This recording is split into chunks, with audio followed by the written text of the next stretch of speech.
para abrir el programa de hoy, el primer tema que vamos a tratar es el análisis de las elecciones que se realizaron ayer. Ayer fue un domingo de elecciones, se votaron elecciones provinciales en 4 provincias: Chaco, Jujuy, Salta y San Luis.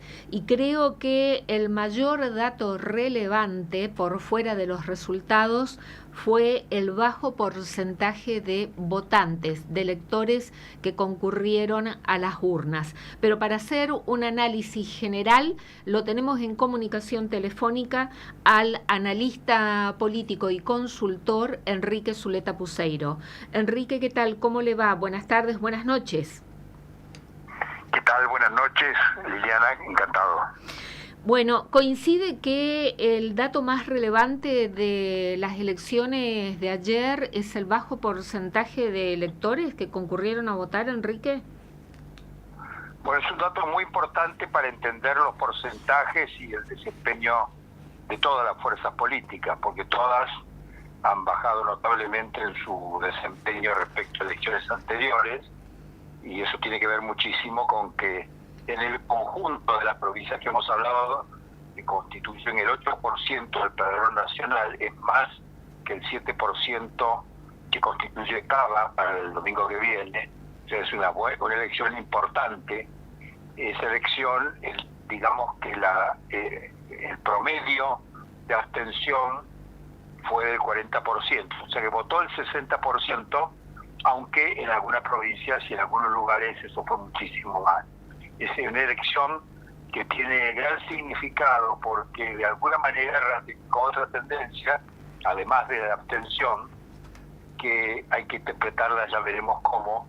El otro dato central es que los gobernadores ratificaron su capacidad de control de los territorios, ratificaron el acierto de su estrategia de anticipar las elecciones para evitar el efecto succión de la elección nacional, y me parece que eso nos pone ante un panorama en el cual los gobernadores se mueven con tranquilidad, tienen hoy plena capacidad para negociar hacia octubre, si es que tienen algún espacio para hablar con el gobierno nacional, y me parece que lo que abren es un compás de espera por Buenos Aires, que si bien es una elección diferente, donde vota el 7% del padrón nacional, tiene de particular que esa sí es una elección absolutamente nacionalizada. Las campañas, si uno sale este fin de semana a la calle, quienes las presidían y las convocaban eran ni más ni menos que Milei y Mauricio Macri en persona. Es decir, que la elección ha cobrado un sentido muy grande, por lo que estamos viendo es una disputa a cielo abierto entre la Libertad Avanza y lo que queda del PRO. En la capital eso es importante, pues prácticamente una situación de empate entre ambos, pero en el resto de las provincias prácticamente desaparecen las dos fuerzas políticas. Un buen ejemplo es el de Salta, por ejemplo, donde ni el peronismo, ni la UCR, ni el PRO lograron ninguna representación. Si uno tuviera que interpretar el crecimiento de la Libertad Avanza, que es un crecimiento yo diría que importante respecto a lo que fue la elección de hoy, pero no respecto a lo que fue la elección anterior, la presidencial, donde pensemos que la Libertad Avanza ha obtenido alrededor del 50% de los votos que tuvo Milei como presidente. Entonces todo da para pensar qué pasó allí. Lo que pasó, me parece a mí, es que ese avance de la Libertad Avanza no amenaza en lo más mínimo la práctica hegemonía de los gobernadores, lo que sí indica es que logró su objetivo de desplazar al PRO del escenario de la representación política del centro derecha. Al PRO y también al Partido Justicialista, ¿no? Bueno, en la provincia del Chaco el porcentaje de votantes 52% fue el más bajo, ganó. Y bueno, ahí tenemos un dato muy interesante, porque a mí me parece que gran parte de la abstención es la inexistencia de los aparatos del PJ para movilizar a sus propios votantes. Yo creo que cuando estudiemos mejor estos resultados vamos a advertir que el peronismo, en sus divisiones internas y en su parálisis actual, que tiene que ver con varios factores que podemos ver después, le fue incapaz de poner en marcha esos aparatos que le permitieron en otros momentos empatar esas elecciones. Igual hay que ver que en un lugar como el Chaco, por ejemplo, ese festejo de Libertad Avanza tiene mucho que ver con que se suma a los votos que obtuvo el oficialismo. Bueno, ahí está. Me parece ahí que hay que tener en cuenta que si uno suma los votos que obtuvo el peronismo frente al oficialismo, el peronismo sacó más votos que el oficialismo. Si no hubieran existido esa división en último momento, lo más probable es que Capitanich hubiera ganado las elecciones. Claro. Porque lo que consta son las boletas peronistas que están divididas en 3 pedazos. Claro, el Frente Chaco Merece Más, que propuso como candidato en primer término al exgobernador Jorge Milton Capitanich, y el otro frente, Primero Chaco, que es un desprendimiento, ¿no?, de la interna del PJ en la provincia del Chaco, pero sí, el es gobierno... cosa rara porque esto representó una disidencia de la intendenta de Barranquera, de Magda Ayala, y esto posibilitó que el oficialismo ganara la elección. Claro, si pero... eso no hubiera ocurrido, difícilmente hubiera prevalecido sobre el voto peronista. Ahora, ¿qué lectura tiene? Porque si bien el gobierno provincial, ¿no?, liderado por el gobernador Leandro Esdero, que pudo conformar una alianza con la Libertad Avanza en el Chaco, Chaco Puede más la Libertad Avanza, y a nivel nacional, el gobierno nacional, Javier Milei, prácticamente adjudicándose el triunfo en la provincia del Chaco y hasta invirtiendo el nombre de la alianza, ¿no? Primero colocando adelante la Libertad Avanza más Chaco Puede. Pero en realidad pregunto, ¿cuánto aportó de votos la Libertad Avanza al gobierno provincial de Leandro Esdero, a la Unión Cívica Radical? No hay ningún votante de Libertad Avanza que hubiera podido votar a Libertad Avanza separada de Esdero. Le hubiera ocurrido como le ocurrió en el resto de las provincias, ni siquiera podría haberse presentado, como es el caso de San Luis. A mí me parece que es una estrategia comunicacional, pero sin embargo yo no soy de los que piensan que la Libertad Avanza no ha avanzado. Ha hecho un avance importante en uno de las estrategias. Tiene 2 estrategias complementarias el gobierno. Una de ellas es la que muchos ponen en cabeza de Santiago Caputo, me parece que exageran en eso, en el cual lo que se apunta es alianzas con los gobernadores, buscando mejorar la elección de octubre y por la vía de la elección de octubre mejorar la representación parlamentaria.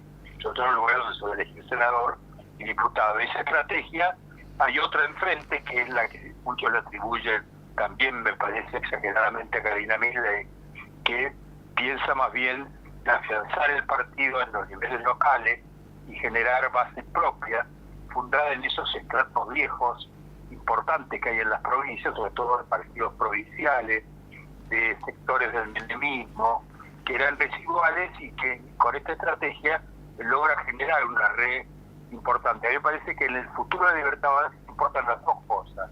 Uno, su capacidad de acuerdo con los gobernadores, que es bastante amplia, porque los gobernadores, ante todo, serenada esta elección anticipada, están dispuestos a escuchar ofertas, a escuchar alianzas y a escuchar coaliciones, porque lo que están apuntando no es a una estrategia nacional, los gobernadores no tienen ninguna figura de referencia nacional, y más bien son gobernadores exitosos en casi todas las provincias. Ningún gobernador está pensando en ser candidato presidencial. Y sin embargo, por el otro lado, eso no lo podrían hacer en la política nacional en el 2027 si no se afirmara mejor las estructuras locales. Y creo que en esto, este avance inicial en unas estructuras locales por lo menos implica figuras nuevas, presencia de gente que no estuvo en la Libertad Avanza, pero que viene sobre todo de la cooptación de las fuerzas de alguna parte del PRO, de la otra parte del radicalismo, y también algunos sectores peronistas que llamaríamos republicanos, que no están bajo la esfera de influencia del kirchnerismo. Yo creo que es una estrategia complementaria, francamente. En Jujuy se ha logrado consolidar como segunda fuerza La Libertad Avanza, de igual manera en Salta también como segunda fuerza y con unas muy buenas elecciones en Salta capital, ganando al gobierno provincial. No, pero esa es una lectura, se explica se logró ayer en la televisión, que había prácticamente una hegemonía de los dirigentes del PRO. Entonces estaba más preocupado por discutir ficha limpia que por discutir las elecciones. Pero ya esta mañana, cuando Milei intervino por la mañana en un programa de televisión muy importante, sí, y los propios Menem ocuparon también las mesas de análisis de los canales, quedó claro que lo que ha hecho en Salta, La Libertad Avanza, es ganar un senador. Un senador por la capital. Por capital. Pero la verdad ganó el resto de las bancas. El 11. 11, pero sí, 12 senadores. Sí. Un senador de La Libertad Avanza y retuvo 20 de las 30 bancas en la Cámara de Diputados. Es una victoria de Sáenz abrumadora. Rotunda. Y Salta, por otra parte, como el resto de las capitales del país, siempre ha habido una tradición de que los gobiernos de las capitales estén en disidencia, a veces en enfrentamientos con los gobernadores. No veo yo, incluso hasta en la propia Santa Cruz durante muchísimos años, con la hegemonía del kirchnerismo, el intendente local de Relaciones era un radical. Las capitales son siempre disidentes y el radicalismo y sus sucesores, que son estas cuestiones provinciales, están en buenas condiciones para retener buenas elecciones en las capitales, porque hay un electorado muy crítico de lo que está ocurriendo a nivel nacional y sobre todo muy preparado para hacer una disidencia respecto a los gobernadores. Yo no le daría la menor importancia política, porque además en Salta sobre todo hay sectores conservadores muy fuertes y esos sectores están prácticamente casi todos nucleados en ese 40% de la población que vive en la capital de Salta. Pero además en Salta el Partido Justicialista está intervenido y hizo una muy mala elección.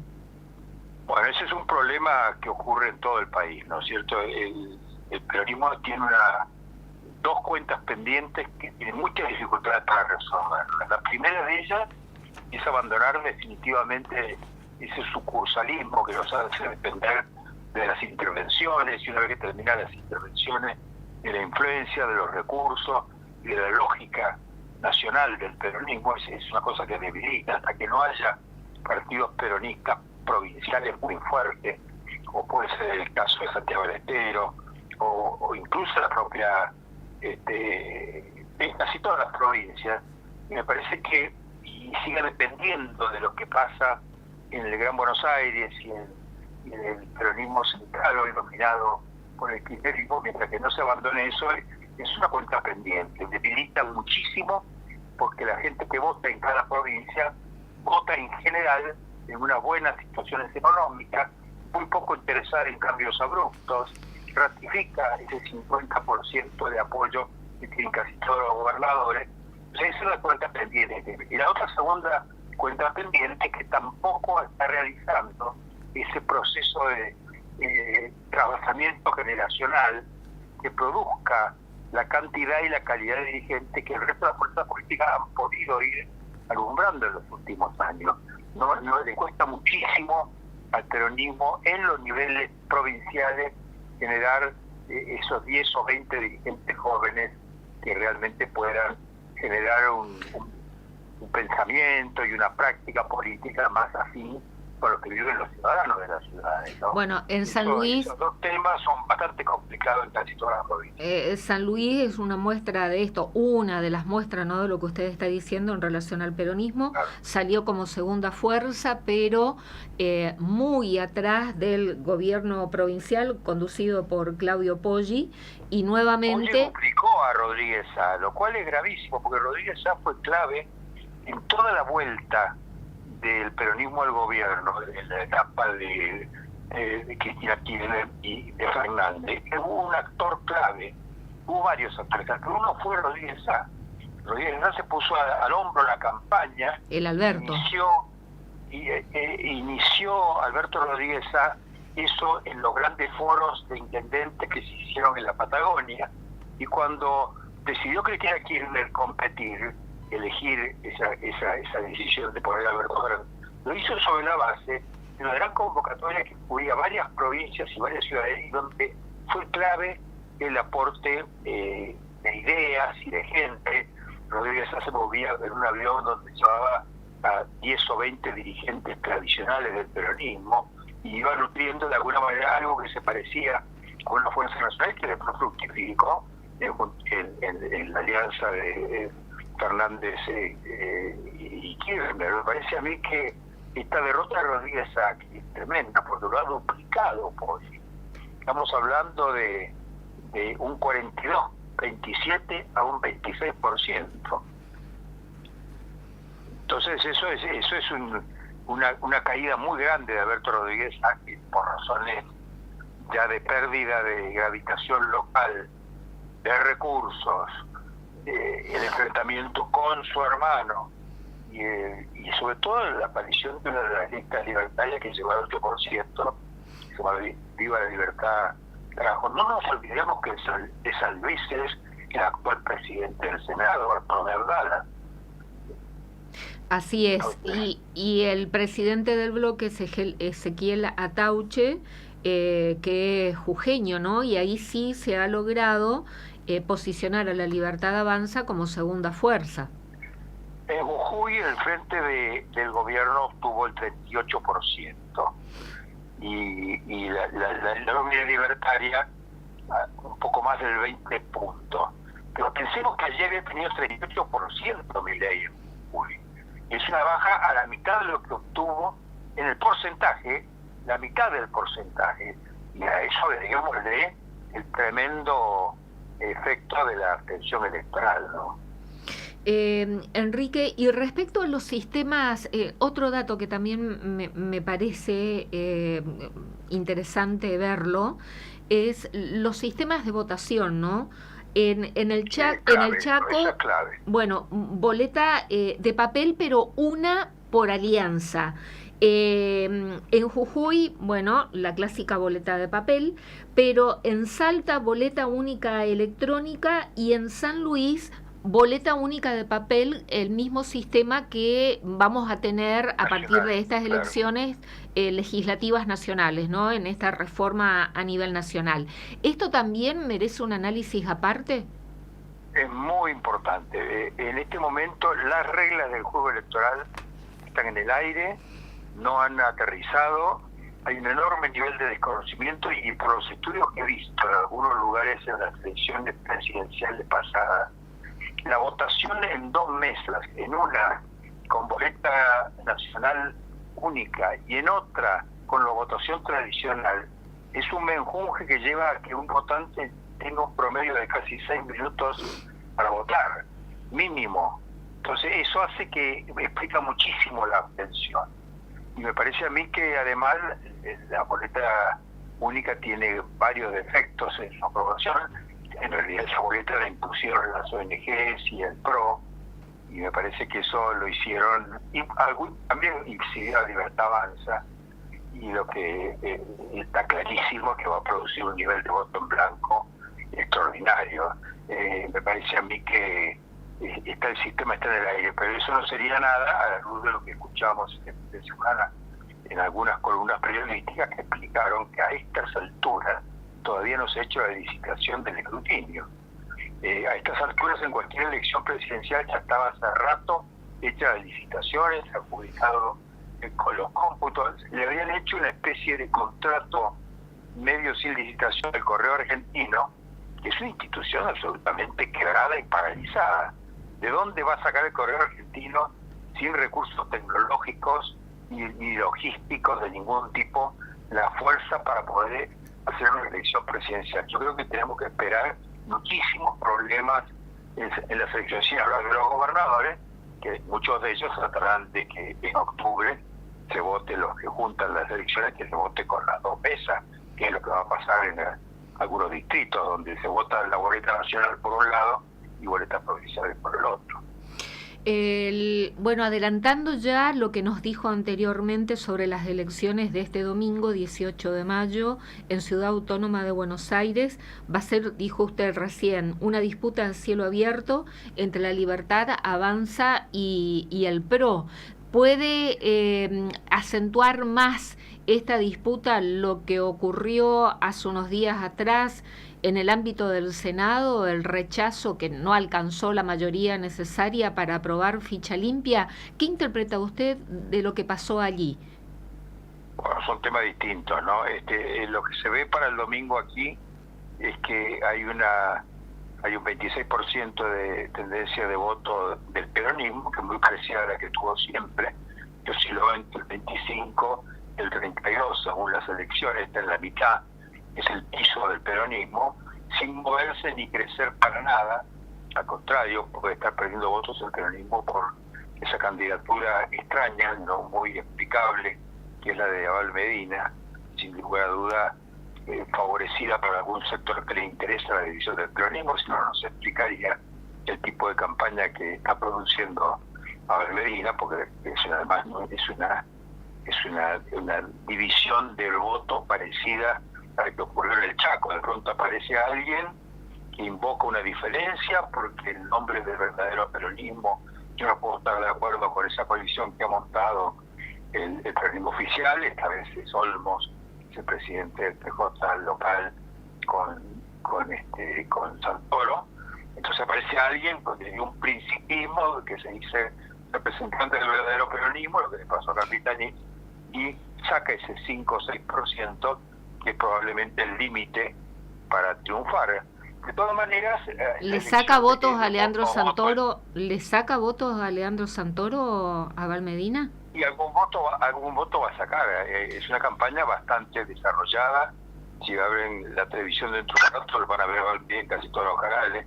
Esas cosas no se llega si no hay algún apoyo extra político, ¿no es cierto? Exacto. A mí me parece que más allá de lo que pueda ocurrir en el voto peronista, es el piso. Y eso es lo que logró Herman González triunfar en la única vez que ganó el peronismo. ¿Cuál es el piso? Herman González, porque se dividió el radicalismo del naciente en aquel entonces repaso. Se dividió el voto, ha aparecido Álvarez contra el radicalismo, dividió el voto del radicalismo y ganó el peronismo. Algo de eso puede llegar a pasar. La diferencia es que hoy es una pelea muy fuerte de Libertad Avanza para lograr quedarse con los votantes del PRO, cosa que venía haciendo hasta la crisis de ficha limpia, porque yo no estoy en condiciones, ni nadie está, de ver cuál ha sido el verdadero costo para Milei del tema ficha limpia. Van a pasar mucha agua bajo los puentes en estos 3-4 días que restan. No hay encuestas porque ya está la prohibición de encuestas, y lo que habrá será pálpitos y muchas mesas redondas y debates donde la gente irá armándose una visión de lo que ocurrió en ficha limpia, todos ellos sin ninguna información y con todos los protagonistas contando cosas distintas y contradictorias. ¿Cuál sería el porcentaje, el piso de Leandro Santoro? Bueno, hoy en las encuestas marcan entre un 25 y un 26. Él ya había logrado el 32 en la última elección de jefe de gobierno y había tenido menos también en alguna otra elección intermedia. Santoro en realidad tiene el problema de crecer con una fuerza política que muy apoyada por el peronismo oficial, muy simpática, vamos a decir, al kirchnerismo, que no es el peronismo oficial. Olmos no es un kirchnerista en sentido estricto de la palabra, pero claro, ha surgido esta alternativa insospechada de otra lista peronista, que tiene bastante peso mediático, aunque el candidato que es Abel Medina lo hace en nombre, al igual que pasó con la intendenta de Barranqueras del Chaco, en nombre de una especie de turismo peronista que no expresaría el candidato oficial. Allá fue Capitanich y acá es Santoro. Pero a mí me parece que en esto hay que tener mucha cautela porque la elección está muy abierta y la Libertad Avanza está tratando de por todos los medios de quedarse con el voto del PRO, pero el PRO está haciendo también su campaña, se ha victimizado, como pueden ustedes ver, tanto Macri como los pelatos. Y después está Rodríguez Larreta, que Rodríguez Larreta desde el principio rompió con con lo que es el PRO, ni siquiera preguntó, ni se quejó, ni nada, presentó una candidatura. Esa candidatura tiene 3 excelentes candidatos, que son Rodríguez Larreta, Guadalupe Tagliaferri, que es la senadora, que ha hecho un gran papel en el Senado en casi todos los episodios que vieron durante este año. Excelente papel. Está Tellerman, que está acostumbrado a ganar elecciones. Tellerman es una figura muy preparada, ya fue jefe de gobierno en la época de Ibarra, y ahí tiene muchísimas cosas para mostrar. Tellerman es el hombre que hizo el CCK, por ejemplo. Esas cosas, cuando habla Tellerman, que tiene poco acceso a los medios, hace lo suyo. La lista de Rodríguez Larreta es muy completa, y Rodríguez Larreta, nadie dudaría de que su gestión al frente de la Ciudad de Buenos Aires fue una gestión más que suficiente para candidatearse. No creo que en este momento, según dicen las encuestas, yo no tengo encuestas de la capital actualizada, supera algo el 10%. Vamos a ver qué pasa. Yo creo que igual lo que hace es dividir el voto que fue del PRO, aunque tenga un poco porcentaje, es una alternativa, porque cuando uno mira a Los Penato, que es una diputada por la provincia de Buenos Aires, que jamás transitó la ciudad de Buenos Aires y que se equivoca en cada presentación sobre temas tan obvios como los hospitales y las escuelas, no conoce el territorio frente a Rodríguez Larreta, que es una especie de marciano absolutamente preparado para competir en todos los terrenos. Fue varias veces el arquitecto de Macri no hubiera tenido el lugar que tuvo en su gestión en Buenos Aires sin tener la jefatura de gabinete a Rodríguez Larreta, que después lo sucedió con dos gobiernos brillantes. El votante PRO tiene bastantes alternativas, como ustedes. Y la Libertad Avanza también dividida, ¿no? Con Ramiro Marra aparte, y Sago, que fue el primer presidente del bloque de la Libertad Avanza en diputados, presentando su propio candidato, Caruso Lombardi. Bueno, cuando uno va a las encuestas, que no hemos hecho para las elecciones, pero hacemos bastante acá, permanente por muchos otros temas, uno muestra una foto de Sago o de Caruso Lombardi o de Marra y nadie sabe quién son. No veo. Si los Penato tiene problemas de nivel de conocimiento, ellos lo tienen mucho mayores. Y Adorni es una figura que está todos los días en la televisión diciendo cosas muy disruptivas y pelea. Y la gente, si lo que quiere apoyar a Milei, le basta con mirarle la cara a Adorni y al propio Milei, que está al frente de la campaña. ¿Eso no es un riesgo, Enrique? ¿Eso no es un riesgo también en la que se involucre tanto Milei en la campaña? Un riesgo, digo, por el resultado. Milei está en el piso de lo que él puede lograr. Tiene en este momento un reconocimiento de imagen que es 10 puntos menos de lo que tenía al comenzar el gobierno. No se vota presidente, ni muchísimo menos, y además él ha acostumbrado a la gente a hacer un papel político que no tiene nada que ver con las buenas maneras ni con buenos modos. Es un hombre que se hace apreciar o se convierte en una opción sin necesidad de caerle simpático a nadie. Mucha gente lo va a proteger y me parece que muy bien, porque no va a aceptar las críticas a Milei, ni las críticas a sus doctrinas, ni las críticas a su presunta moralidad, ni nada. Es un candidato que juega más bien un papel distinto, parece el resto de los presidentes que hay en América Latina. Claro, pero digo, un riesgo... Está protegido no porque sea de teflón, sino porque hay un sector importantísimo de la Argentina que no está dispuesto a devolverle el lugar al peronismo. Casi 2/3 de los votantes están buscando alternativas. En las provincias la tiene clara porque tienen los gobernadores protegen, los gobernadores todos tienen más del 50% de popularidad. El problema de los gobernadores, si les crece una alianza alternativa, eso le ha pasado a Poggi, le ha pasado también en parte a Gerardo Morales en Jujuy, y no le ha pasado al resto, y me parece a mí que eso puede ocurrir en algunas provincias. Que ocurra, la elección se va a polarizar, y la victoria va a ser difícil, aunque es posible que los gobernadores tengan ventaja si no son candidatos. Si son candidatos. Si no son candidatos, va a haber elecciones polarizadas. Pero eso habrá que esperar las elecciones que vienen, ¿no? Han sido estas 4 y será la de la Ciudad de Buenos Aires. El riesgo respecto a Milei en la calle haciendo campaña me refería, ¿no?, en cuanto a los resultados, porque el eslogan de campaña de Adorni es Milei. Entonces, si el resultado no llega a ser el esperado por parte de la Libertad Avanza, sino se puede interpretar como un resultado adverso a Javier Milei. Yo no veo ese riesgo, no lo veo porque Milei tampoco es un líder carismático ni representa nada en política. Lo que se está discutiendo es kirchnerismo o libertad. ¿Logrará imponer esa dialéctica?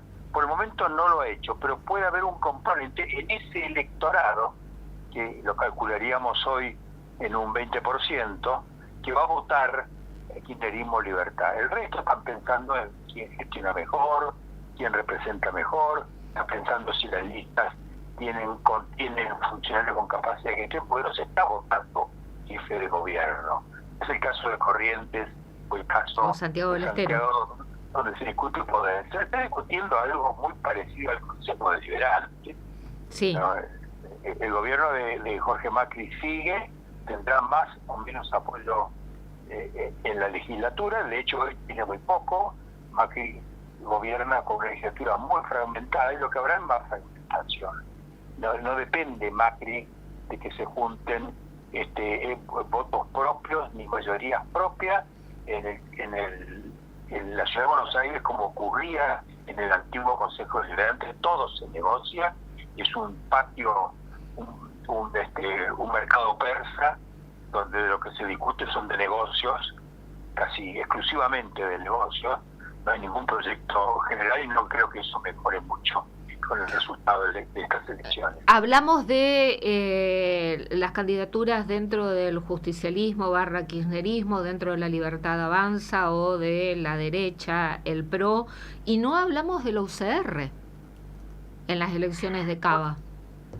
Bueno, la UCR ha quedado muy fragmentada, muy a disposición de en algún lado y también del presidente. No me parece que en este momento la UCR quiera variar el papel que tiene. ¿No es competitiva? ¿Cómo gobernar en 10 provincias? Son provincias o donde gobierna la UCR, aunque en minoría internamente de esas coaliciones, o donde tiene la vicegobernación, y tiene ciudades, y tiene funcionarios, y tiene sobre todo una generación nueva de dirigentes con muy poca, digamos, pretensión de tener una trayectoria nacional. Digamos que ha cundido mucho el ejemplo de esa figura desmarcada de la tradición partidaria. Muchos de ellos vienen de otros lugares. No ha podido el radicalismo aprovechar ninguno de los momentos que tuvo de extraordinarias oportunidades durante todo este año que ha pasado. Es importante la discusión republicana. El radicalismo eligió no representar la posición republicana. Dejó eso, se dividió en 8 pedazos, y vamos a ver ahora al final de este proceso de anticipación de elecciones qué es lo que queda en limpio, y sobre todo cómo afrontan esos fragmentos del radicalismo en la máxima prueba que va a estar dada por la conformación de las listas hacia octubre de diputados nacionales y de senadores. Es una incógnita, lamentablemente, de un peronismo. Fragmentación, falta y en aquellas provincias que gobierna tiene algunas ventajas y no está dispuesto a hacer olas que amenacen eso. Bien. Puede ser que el radicalismo logre armar organizaciones, pero me parece que le va a ser muy difícil por el momento. No tiene la capitis diminucio, diríamos, la pérdida que ha tenido el peronismo. El peronismo, al perder Santa Cruz y al perder YPF, cosas de esas estructuras, vamos a decir, empresarias que tuvo el peronismo, sobre todo el kirchnerismo. Entonces, es un peronismo republicano que va a tener una representante ahora, a partir del periodo que viene, porque va a tener una muy buena representación parlamentaria, tiene excelentes diputados, o son propios o pertenecen a la que han puesto en marcha Pichetto, Juan Carlos Romero, Masot, son todas figuras que están próximas al peronismo, pero que no tienen nada que ver, por supuesto, con el kirchnerismo. ¿Qué futuro tiene eso? Mucho futuro. El kirchnerismo no ha ocurrido en proceso. Enrique, finalmente, ¿a qué se debe tan bajo porcentaje electoral en estas 4 provincias? Varias cosas. Uno, la incapacidad de movilización de los 2 grandes partidos. Si el peronismo está desactivado, ya me dirás quiénes visiones de desarrollar redes, logística y sobre todo esquemas de movilización política como las que se suelen poner en marcha en las elecciones. Primer factor. Todo el propio sistema electoral. Y tercer factor, la estrategia de los gobernadores de anticipar las elecciones y hacer campañas muy cortas, ninguna más de 30 días, lo cual no le ha dado tiempo a las fuerzas políticas nacionales a reaccionar. Que menos ha podido reaccionar ha sido el oficialismo, porque la libertad avanza y va repartido en 3 o 4 pedazos. Es mucho peor que el radicalismo y el peronismo desde el punto de vista del futuro, salvo el caso donde logró firmar una boleta, aunque no lleve muchos votos ni dirigentes, pudo pararse a festejar y decir en los diarios de hoy, los grandes diarios, que ganó la elección. Como una cosa que después hubo algo parecido, ¿te acordás? De Jujuy con Perico. Hemos ganado en Perico, la famosa frase. Elegir un pueblo donde se ha ganado, y eso parecería que sirve para la televisión o para la tapa de alguno de los diarios, pero no sirve para construir una fuerza política que soporte en el periodo que viene, ni más ni menos que las reformas estructurales, que es lo que está pendiente. Claro. Más o menos en la política de ajuste, pero no se ha dado un solo paso en las reformas estructurales. Es impensable las jubilaciones, el sistema tributario, la coparticipación federal, la redistribución. No hay ningún objetivo de reformas estructurales que pueda ser enfrentado por un partido solitario, y mucho más después de haber perdido 23 elecciones.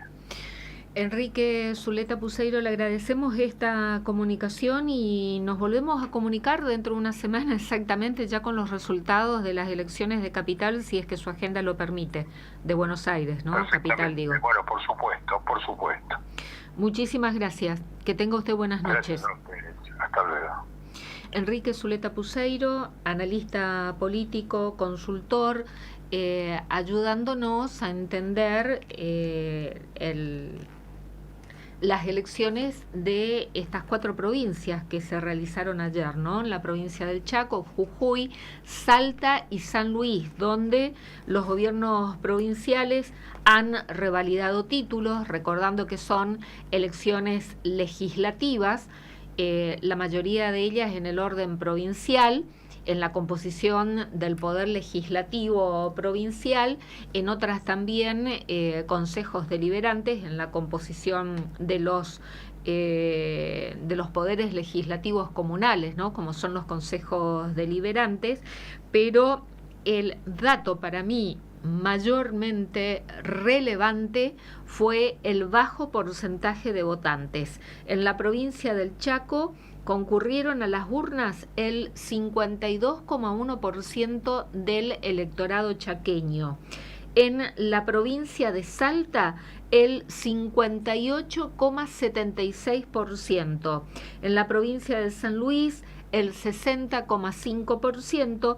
Y en Jujuy, que fue la provincia con mayor porcentaje de votantes, con el 63%, pero apenas superando el 60%, pero el Chaco con apenas el 52% de votantes. Para mí ese es el dato más relevante. Bueno, después lo canalizaba Enrique Zuleta Puseiro, que los gobiernos provinciales todos han ratificado la aceptación popular, en la provincia del Chaco con Leandro Esdero, en la provincia de Jujuy el gobernador radical Carlos Sadir, en la provincia de Salta el gobernador Gustavo Sáenz y en la provincia de San Luis Claudio Poggi. Pero el otro dato es que la Libertad Avanza se ha constituido como segunda fuerza, según los resultados obtenidos ayer, en Jujuy y en Salta, desplazando como segunda fuerza al Partido Justicialista, que esto también hizo toda una lectura Enrique Zuleta Puseiro. Y el otro protagonismo son los sistemas de votación de estas provincias. En el Chaco, cada alianza una sola boleta, es decir, en el Cuarto Oscuro, en las escuelas, en la provincia de Salta, se encontraban la cantidad de boletas en relación a la cantidad de propuestas electorales. Una boleta por alianza. En la provincia de Jujuy, un sistema, podemos decir, casi similar del que tenemos aquí. En la provincia de Salta se estrenó el sistema de boleta única electrónica y en la provincia de San Luis, boleta única de papel, que es el sistema como vamos a votar en las elecciones legislativas nacionales del 26 de octubre. Bueno, seguramente continuarán los análisis después pasando el peine fino, ¿no? Como el resultado en la provincia del Chaco, que si el justicialismo no hubiera ido dividido, fue fragmentado en dos frentes, uno conducido por Jorge Milton Capitanich, Chaco Merece Más, y el otro frente constituido por 7 intendentes de fracción justicialista que constituyeron por fuera del justicialismo, del partido, del sello justicialista, constituyeron este frente Primero Chaco, que obtuvo 2 bancas, el justicialismo 6 y el gobierno provincial 8. De ir unido el partido justicialista hubieran obtenido 8 bancas, ¿no?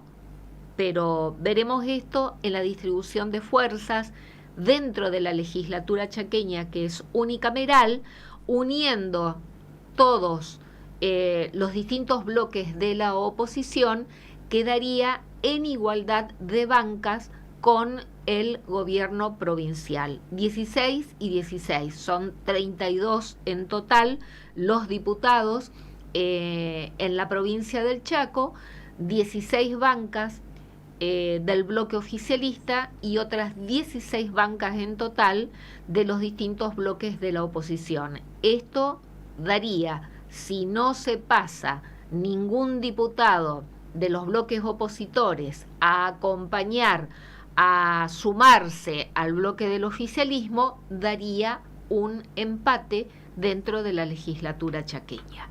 Nos vamos a una cortina musical, tanda, y al regreso damos vuelta de página y nos metemos en otro tema de la agenda de hoy.